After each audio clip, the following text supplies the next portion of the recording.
OBC नेते लक्ष्मण हाके बोलतायत, आपण थेट तिकडे जातोय। ही माहिती ज्यावेळी महाराष्ट्रातल्या वेगवेगळ्या राजकीय पक्षांना लागली त्या दिवसापासून या महाराष्ट्रातले मेन महत्वाचे पक्ष, त्या पक्षांचे नेते यांना ऊर दाटून आलेला आहे आणि तो असा ऊर दाटून आलेला आहे।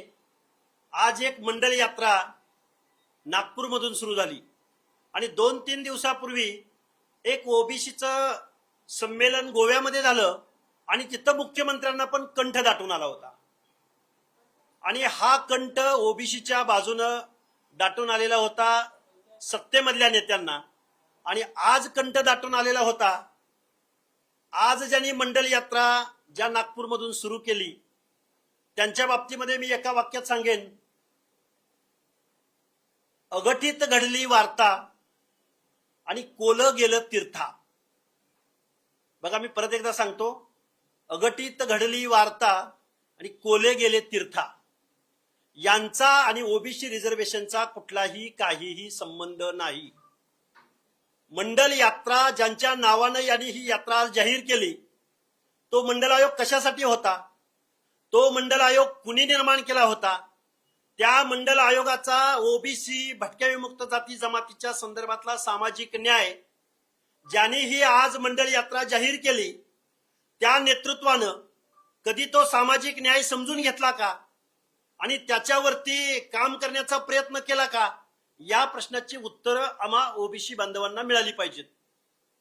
मी आता नावं घेऊन बोलेन।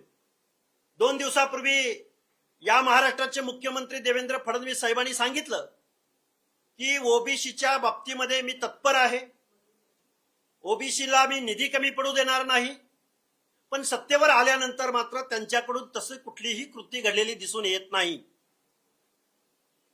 आणि शरदचंद्रजी पवार यांच्या नेतृत्वाखाली आज मंडल यात्रा सुरू झाली।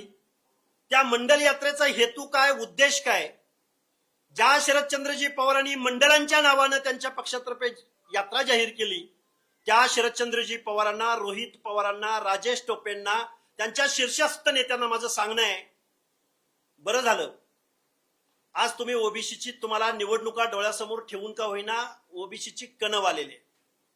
पवार साहेब, तुमचा लाडका बबड्या मनोज जरांगे याला फक्त समजावून सांगा ना, कशाला तुम्हाला मंडल यात्रा काढावी लागेल, कशाला तुम्हाला सत्तेतून बेदखल व्हावं लागेल।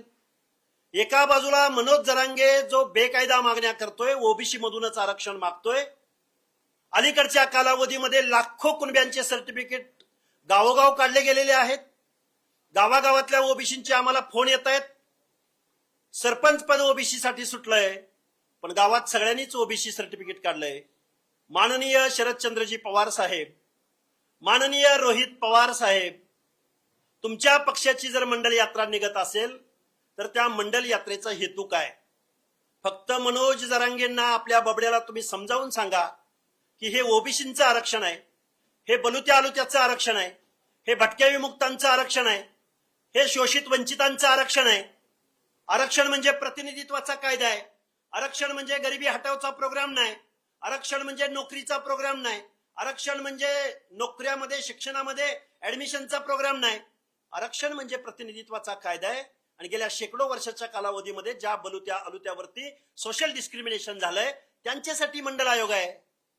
ज्या शरदचंद्रजी पवारांनी आपल्या फॅमिलीच्या बाहेर इथली राजसत्ता कधी जाऊ दिली नाही, त्यांना मंडल यात्रा काढण्याचा कोणता नैतिक अधिकार आहे, याचं उत्तर आम्हाला मिळालेलं नाही।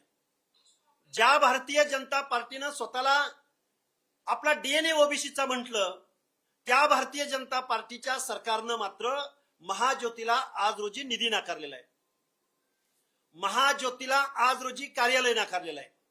महाज्योतीच्या मुलांना, मग ती एमपीएससी करणारी मुलं असोत, यूपीएससी करणारी मुलं असोत, पीएचडीचा स्टायपंड घेणारी मुलं असोत, या लोकांना गव्हर्नमेंट रिझोल्युशन असताना जो न्याय सारथीला, जो न्याय बार्टीला, जो न्याय तारथीला, तोच न्याय महाज्योतीला असताना महाज्योतीच्या मुलांना मात्र निधी नाकारलेला आहे।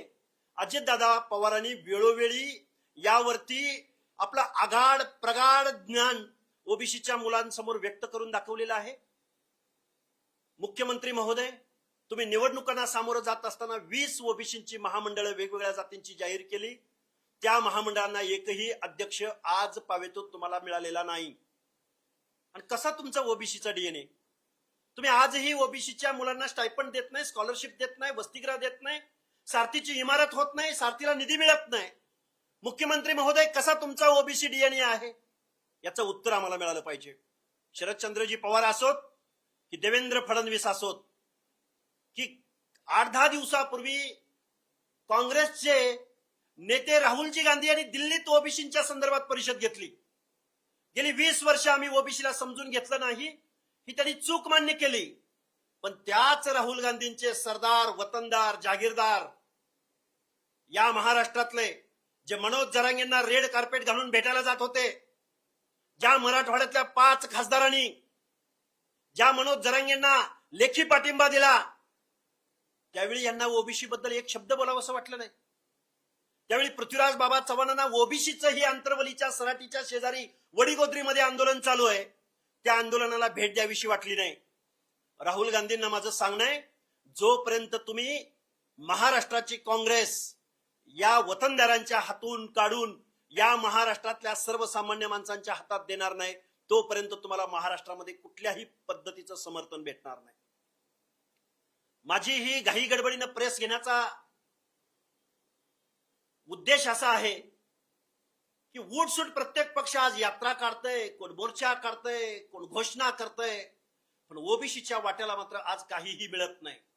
वेगवेगळ्या पक्षामध्ये ओबीसीचे सेल आहेत, वेगवेगळ्या पक्षाचे मंत्री या महाराष्ट्राच्या मंत्रिमंडळात आहेत, अनेक आमदार आहेत. कधी नव्हे तो ओबीसीचा टक्का यावर्षी महाराष्ट्राच्या विधानसभेत वाढलाय.